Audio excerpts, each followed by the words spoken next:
got dreams and you know they matter. Be your own boss, climb your own ladder. That moment's getting closer by the day.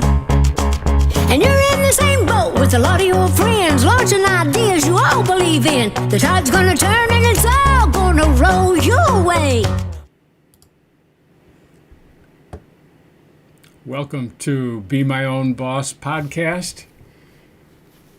My name is Mike Ruby. I'm your host. We'll raise a glass of water to our co-host Steve Johnson at Rideshare Rodeo. And Steve is always in the background helping us out. And this is our maiden solo voyage with video, audio if we're lucky, and maybe some interesting thoughts on being your own boss and how to make it even better and more secure. So our title today is Gig Driving Saving Lives? And I picked up this idea a couple of days ago, and I said, I gotta talk to the guys about this. I'd never thought of it. And one reason is really very simple. I've been self-employed for myself for over 40 years. And it's most of the time, it's really easy to miss the importance of what you're doing for other people.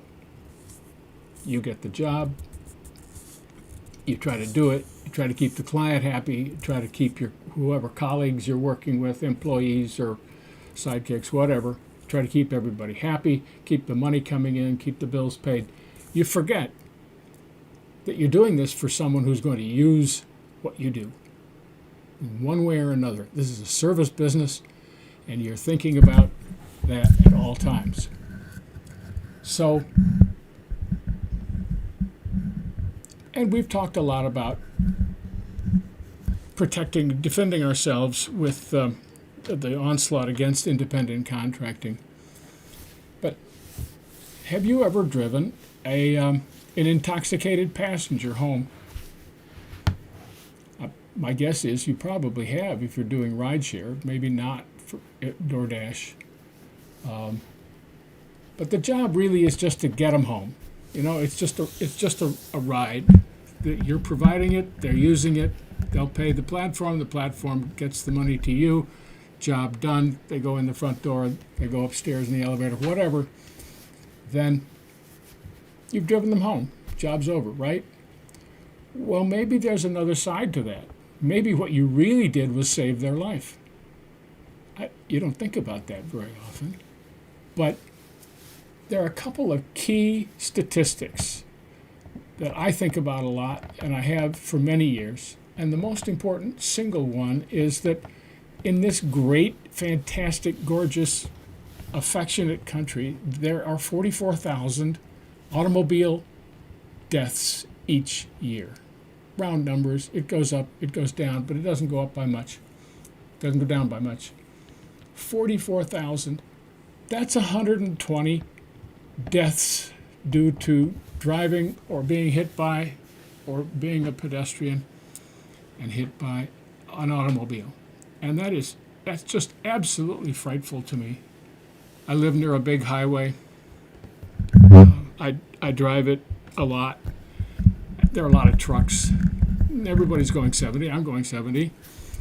You just got to keep everybody going 70 and straight and in their lane and no mistakes and, rain, snow. 120 a day. Now, 1/3 of the automobile fatalities are due to alcohol. Alcohol was involved in the accident. And that's not all of them, because many times alcohol is not reported, but it may have been present at some point and affected the driver's, what the driver did and what happened to the car. So 1/3 of 44,000, round numbers, is 13,500. And, that's a lot of Gillette stadiums or, whatever. It's an awful lot of people. And a couple things about every one of those 13,500 deaths. And that is, A, they were all involved with a car, either driving it or hit by one. They had a one. The second one is there was alcohol involved. And the third thing that it never brought up, they were not in a rideshare ride. They were not being transported. They were driving themselves, or the intoxicated individual was driving himself or herself. And that part is completely preventable, even if they're drunk, even if they need a ride. We can solve that problem. Now, how big a problem is that? 13,000? I mean, we hear big numbers all the time. It doesn't make any difference in some ways. It doesn't make an impact. 13,000 deaths is the same as 100 crashes of a mostly full 737. That's terrible, you think. That's a lot. You remember those two smoking wrecks in the desert someplace, both of them Boeing 737s? Man, that really got people stoked. They were really thinking about it. This problem is 50 times bigger than that. It's a staggering problem. You're just as dead whether you drive, crash in a Boeing plane or, in a car or get hit by one. You're just as dead. 100 crashes. And those two crashes originally turned the Boeing company and the airlines and the government regulators and everything, turned them upside down. And this is 50 times bigger.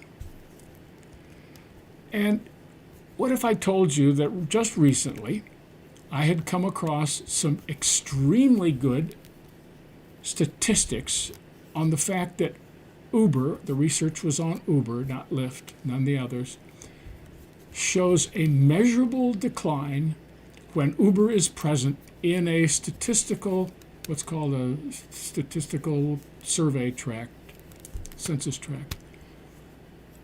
You can actually reduce drunk driving deaths that's attributable to drunk driving, if Uber is present. So Lyft adds more to that. That's amazing. And it was I have the report here. I read it in absolute wonder. I mean, you don't want to read it. It's all Greek formulas and statistics. It's here. Anybody who wants to can DM me or be my own boss podcast at gmail.com. It's very interesting when you think about it. We can prevent alcohol-related automobile fatalities if people take Uber and Lyft and other rideshare and take that home, and if people tell each other to do it. Now, we know they're doing it because, according to these statistics, it turns out they measured it in 2021. They measured the annual result as a 1,720 person savings of lives. 1,700, but that's like 12% of the real problem. So I was thinking about that. I'm going, this is a giant market share opportunity for rideshare to expand to a market which is not making a fully rational choice, as they said in this in the paper. They're very skilled economic researchers, and they said that the choice to drunk drive is not a fully rational choice. And you gotta, if you've ever hoisted one, like, hey, no. So they need help. They need help in making that decision fully rational, and to take your ride or some other rideshare driver's ride and take it home, live. Go see your hubby or your wife and your kids and your grandparents and everybody. Don't get into an accident. It's preventable and easily so too. You can solve it with a credit card, and you don't have to do anything. You're not going to get picked up. You just, Okay, so that's a big market expansion. Do we have enough people to cover it? I should say so. The population of Uber drivers is 7.8 million. There are 1.5 million Lyft drivers. This is anybody who drove in, recently for them. That's 9.3 million potential drivers. If that's 90% of the market, there figure 10 million drivers available for rideshare duty. We can do this. You can do it. It can be done. And nobody has to force anybody. We're not dragooning them. We're not preventing anything. We're not demanding, not requiring it. No. So I think that we, as independent contractors, self-employed, I think we should change the issue of rideshare driving away from everything that they're making out to be the case, they being the other people who want to coerce us all into unions, shrink the market. What the left wants to do is unionize all the drivers. And they're doing it in Massachusetts right now. They're working on that. They're going to unionize all the Uber and Lyft, just two firms. Unionize them. They want to charge them $1,000 a year in dues. Nationwide, that would be, let's see, after you shrink the market from 10 million to drivers down to 5 million or much less, that'll be $5 billion in the union's pockets for doing what? Making sure that fewer people use rideshare to get home after a party or after a little session drinking down at the bar. So I think we need to make, my offer to you is, let's answer the question. Say, is gig driving saving lives? The answer is yes. The research proves it, but the statistics show way too few lives. It should be a national sense of pride that we, this country, developed rideshare driving. 10 million people stepped up to do it. You could, without changing a thing except more intoxicated passengers getting in the back seat and getting a ride home, we could effectively end this storm of death that afflicts everything having to do with the automobile. Just take it right off. Anyway, that's my thought. If you guys have questions, love to hear them. If you have comments, put them in the chat. If you see this later, I would love to I'll entertain any questions you have. Love to get your suggestions. And let's see what we can do. We want to change the subject. We don't want the same old. And there are 10 million of us. We can change it. There's 76 million independent contractors. My God, that's an enormous event. Okay. Seeing few, I will tell you. First, I'm going to click here. It's the bane of all podcasters is clicking. But I'm going to thank you for watching. I'm going to look forward to seeing you in the next episode. We think we might also do some unnumbered episodes on the side, just little quickies and insights. And I will see you at the latest next Tuesday at 2 o'clock Eastern. This is Mike Ruby telling you thanks for joining the Be My Own Boss podcast. Have a great day. Well, you got dreams and you know they matter. Be your own boss, climb your own ladder. That moment's getting closer by the day.